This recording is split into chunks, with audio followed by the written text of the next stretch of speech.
ஓம் சாந்தி. குரூப்பில் உள்ள அத்தனை மகான் ஆத்மாக்களுக்கும் இந்த சங்கமகத்தினுடைய அந்த ஹோலியஸ்ட் ஆஃப் தி ஹோலி, அந்த புனிதத்திலும் புனிதமான அந்த ஹோலியஸ்ட் பாபா நினைக்கும் பொழுதே அந்த ஒளி புள்ளியா அவ்வளோ சதா காலமும் ஆனந்தமாக இருக்கிறார். அப்படியே அவருடைய மடியில் நாம் விளையாடி கொண்டிருக்கின்றோம். கடவுளை கண்டுபிடித்ததும் இல்லாமல் அவருடைய ஞான ரத்தினங்களை நாம் விளையாடி கொண்டிருக்கின்றோம். முரளியும் சரி, டெக்ஸ்டும் சரி, ஆடியோவும் சரி, விதவிதமான வகையில் நாம் பாபாவை வெளிப்படுத்தி கொண்டிருக்கின்றோம். ஸோ அதுபோல் நாம் அந்த பாபாவுடைய அந்த ஈஸ்வரிய மடியில் நாம் அடைந்திருக்கின்றோம். அந்த போதையில் நாம் இருக்கின்றோம். அந்த தேவி தேவதை ஆக போகின்றோம் அப்படி என்ற ஒரு நினைவில் இருந்து கொண்டு, ஒரு நம்பிக்கையோடு இருந்து நாம் சேவை செய்து கொண்டிருக்கின்றோம். அதனால் நாம் எப்பொழுதுமே பாபாவை கேட்ச் பண்ண வேண்டும் என்றால் மௌனமாக போக வேண்டும். சத்தத்தில் வரக்கூடாது. அந்த உள்முகமாக போனதான் பாபாவை பிடிக்க முடியும், எல்லாம் பிடிக்க முடியாது.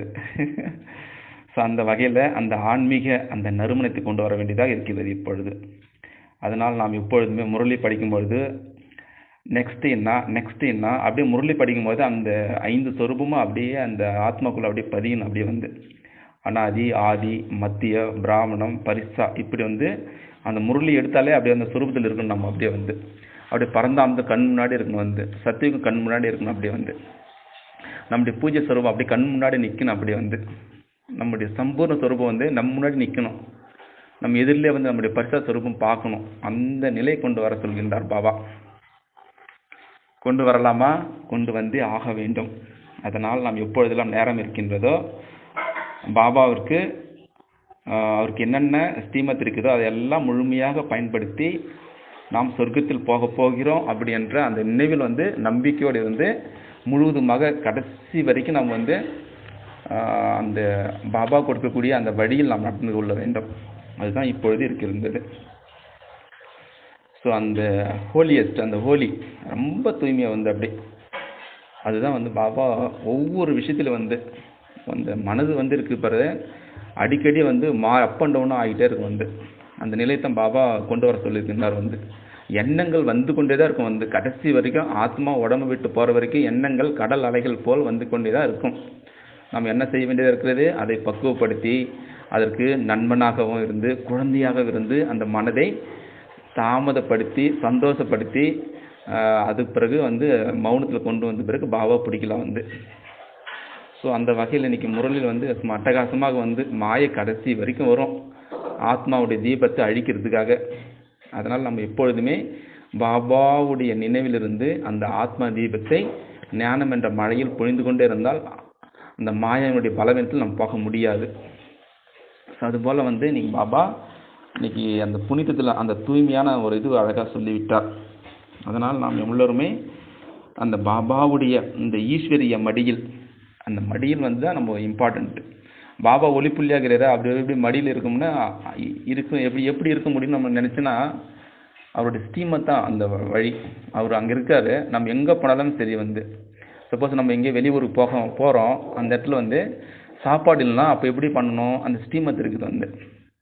அந்த ஸ்டீமத் பயன்படுத்தி பாபா எப்படி சாப்பிடணும், ஒரு ஃபங்க்ஷனுக்கு போனால் எப்படி அங்கே இருக்கணும், அதுக்கு நம்ம முன்னாடி ரெடி செய்யணும். எல்லாமே ஃபுட்டு எல்லாமே ரெடி பண்ணிக்கிட்டு நம்ம அதை போகணும்.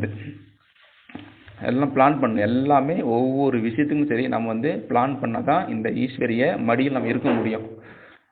பாபா இருக்கிறாரு, நம்ம முரளி இருக்குது, பிராமண பரிவார் இருக்குது, நமக்கு என்ன ஒரு கேர்லெஸ் இருந்தால் நம்ம முடிஞ்சு போயிடுச்சு, அவுட்டு. பிராமண அந்த வாழ முடியாது, அந்த ஸ்திதியிலே இருக்க முடியாது. அந்தமாரி நம்ம எல்லாவற்றுக்குமே சாப்பாடு விஷயமா இருந்தாலும் சரி, முரளி படிக்கிறதுனா கூட நம்ம பிளான் பண்ண வேண்டியதாக இருக்குது. அமிர்த வேலை கூட சரி, நாளைக்கு காலையில் அமிர்த வேலை எழுந்திரிக்கணும்னா நைட்டை தூங்குறதுக்கு முன்னாடி அதுக்கு தீம் ரெடி பண்ணிடணும். நாளைக்கு காலையில் என்ன மாதிரி நம்ம யோகா செய்யணும், பரிசு ஸ்வரூபம் ஆகணுமா இல்லை அனாதி ஸ்வரூபத்தில் நிலைச்சிருக்கணுமா அப்படின்ட்டு நைட்டு தூங்கும்போதுக்கு முன்னாடி நம்ம அதை தீம் ரெடி பண்ணிக்கணும். விஷுவல் பண்ணி வச்சுக்கணும் இங்கே நைட்டு. அப்போ தான் அது அதாவது அந்த சப்கான்ஷியஸ் மைண்டில் எமர்ஜி ஆகும். அது ஒரு கடிகாரமாக நம்ம எப்போது நம்ம உள் மனதில் போட அது கரெக்டாக அமிர்த வேலை எமர்ஜி ஆகும் அது.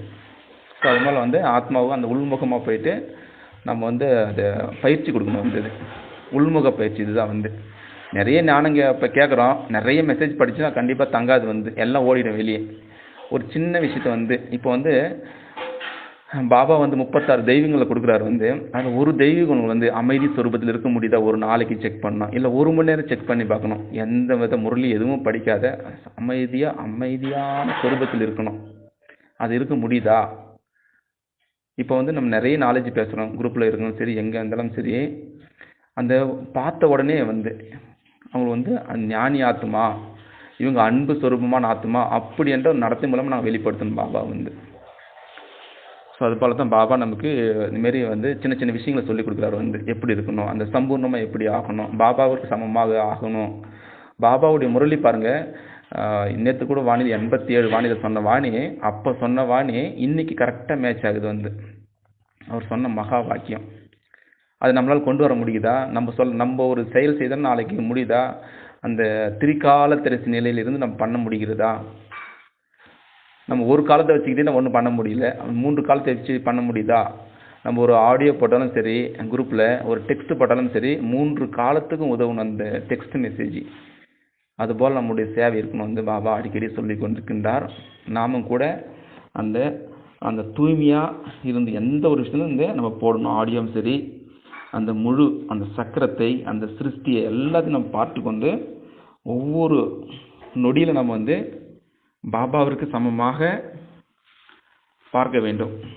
அப்படி தான் நம்ம வந்து இந்த சங்கமமும் அப்படி தான் இருக்குது இப்பொழுது. அது மாதிரி நம்ம வந்து அந்த சொரூபத்தில் இருக்கணும் வந்து. அன்பு சொரூபம்னா அன்பு சொரூபம் நாள் முழுவதும் கொண்டு இருக்கலாம் வந்து. மற்றவங்க அந்த தூய்மையினுடைய சொரூபம் இருக்குன்னா இருக்கலாம், அந்த சக்தியினுடைய சொரூபம்னா இருக்கலாம் வந்து. அந்த அஷ்ட சக்திகளை நம்ம வந்து உள்முகமாக செய்து மற்ற ஆத்மாக்களுக்கு யோகதானம் செய்யும் பொழுது அந்த சக்திகளை பயன்படுத்தி பார்க்கணும் வந்து. அது வெற்றி பெற முடியுதா அப்படி என்று சோதனை அடிக்கடி செய்து பார்த்து தன்னைத்தானே பார்க்கணும் வந்து. அதுதான் வந்து அதாவது சுயமரியாதை சொல்லுவாங்க வந்து. சுயத்தை வந்து நம்ம சுற்றிக்கிட்டே இருக்கணும் எப்பவுமே வந்து. பரதர்ஷனை வந்து மற்றவங்களை பற்றி நம்ம வந்து யோசிக்கவே கூடாது. ஃபஸ்ட்டு வந்து அவங்க இப்படி வராங்க, இவங்க இப்படி இருக்கிறாங்கன்னு சொல்லிட்டு அந்த அந்த பர சக்கரத்தை சுற்றவே கூடாது எப்பொழுதுமே. சுய தரிசனம் நம்ம 84 ஜென்மமாக நம்ம எடுத்துகிட்டு இதை தான் நம்ம சுற்றணும் ஃபஸ்ட்டு. நான் எப்படி இருந்தேன், இப்போ எப்படி இருக்கேன், இப்போ நான் இப்படி இருக்கேன், நான் எப்படி ஆக போகிறேன் அப்படி என்று தன்னைத்தானே சுற்றணும் வந்து. அதுதான் சுய தரிசன சக்கரதான்னு சொல்லுவார் பாபா. அந்த பரதரிசனத்தை நம்ம போகவே கூடாது எப்பொழுதுமே. அவங்க இத்தனை இது பண்ணுறாங்க, அவங்க சென்டர் வர மாட்டாங்க, முரளி படிக்கல அப்படின்னு சொல்லக்கூடாது வந்து. நாம் என்ன பண்ணுறோம், இப்போ நமக்கு என்ன பாபா சேவை கொடுத்துருக்காரு அதை மட்டும் பண்ணாலே போதும் வந்து. பாபாவோட அருகில் சென்று விடலாம். அதுதான் வந்து இப்பொழுது சங்கமத்தினுடைய ஒரு அழகான ஒரு சேவை கொடுத்துருக்கின்றார் பாபா. அதுபோல் நாம் மௌனத்தில் இருந்து கொண்டு நல்ல ஒரு நம்பர் 1 கடவுளுடைய குழந்தையாக இருந்து அந்த பிராமணுடைய நிலையை நாம் அனுபவம் செய்ய வேண்டும். நம்முடைய முகத்தில் பார்த்த உடனே அவங்க பிராமண குழந்தைகளை சொல்ல வேண்டும். அந்த வகையில் நாம் வந்து மனதை உறுதியாக்கி கொண்டு நம்முடைய செயல் வந்து அந்த ஸ்ரீமத்துக்கு உட்பட்டதாக இருக்க வேண்டும். நம்முடைய நடத்தை வந்து மிகவும் ராயலாக இருக்க வேண்டும், கம்பீரமாக இருக்கணும் வந்து. நேற்று கூட சொன்னார்ல முரளியில் வந்து எப்படி இருக்கணும், நம்ம வந்து சத்தியத்தினுடைய ஆதாரத்தில் தைரியமாக இருக்கணும் வந்து. எதுக்கும் வளைஞ்சு கொடுக்கூடாது வந்து. அதுபோல் நம்ம வந்து முழுமையாக முயற்சி செய்து பாபாவுடைய பார்வை வந்து எப்பொழுதுமே தூய்மையாக வைத்துக்கொள்ள வேண்டும். நம்முடைய ஒவ்வொரு பொக்கிஷம் வந்து அழகாக பயன்படுத்தி கோடான கோடி ஒவ்வொரு செகண்டில் நம்ம ஏதாவது ஒரு ஆடியோ போட்டாலும் வந்து அதில் வந்து லாபம் பெறணும் வந்து. அதை பெற முடியுதா, அந்த மாதிரி அதிர்ஷ்டசாலி ஆகணும் வந்து. ஒரே ஒரு ஆடியோ போட்டு பலவிதமான சேவை செய்யணும் வந்து. பல பேருக்கு நம்ம அது கொடுக்கணும். அதுபோல் நம்ம நிலைமை கொண்டு வர வேண்டும். அதுபோல் நம்ம பாபாவுடைய அந்த பொக்கிஷங்களை பயன்படுத்த வேண்டும். நம்ம ஆடியோ போடுறோம், ஆடியோ போட்டுட்டு குரூப்பில் ஆடியோ போடுறோம், அங்கே வந்து நம்ம நடைமுறை வாழ்க்கையில் வந்து அதே சொரூபத்தில் இருக்கணும். நம்ம வந்து சொரூபத்தில் இருந்தால் தான் அங்கே ஆடியோ போட முடியும், இல்லை டெக்ஸ்ட் போட முடியும், இல்லை வீடியோ போட முடியும், ஏதோ ஒன்று பண்ண முடியும். ஸோ இதுபோல் நம்ம வந்து அந்த ஒவ்வொரு நொடியில் வந்து பாபாவை வெளிப்படுத்தக்கூடியதாக இருக்க வேண்டும். அதுதான் பாபா மேலே அன்பு இருந்தால் கண்டிப்பாக முரளி மீது அன்பு வரும். ஸோ அதுபோல் வந்து இந்த சங்கமகம் என்பது மகிழ்ச்சியான ஒரு உலகமாக இருக்குது வந்து, யுகமாக இருக்குது. ஸோ அந்த வகையில் எல்லோருக்குமே வாழ்த்துக்கள். அழகாக பாபாவுடைய சேவை செய்து மிக்க எல்லோருக்கும் வாழ்த்துக்கள். பாபாவுடைய நினைவிலிருந்து எப்பொழுதுமே எல்லா சேவைகளும் செய்து கர்மயோகியாக இருந்து வெற்றி பெறலாம். ஓகேங்களா? ஓம் சாந்தி. நாளை காலை அமிர்த வேளையில் அந்த பரிசாவுடைய ராஜ்யத்தில் நாம் சந்திக்கலாம். ஓம் சாந்தி.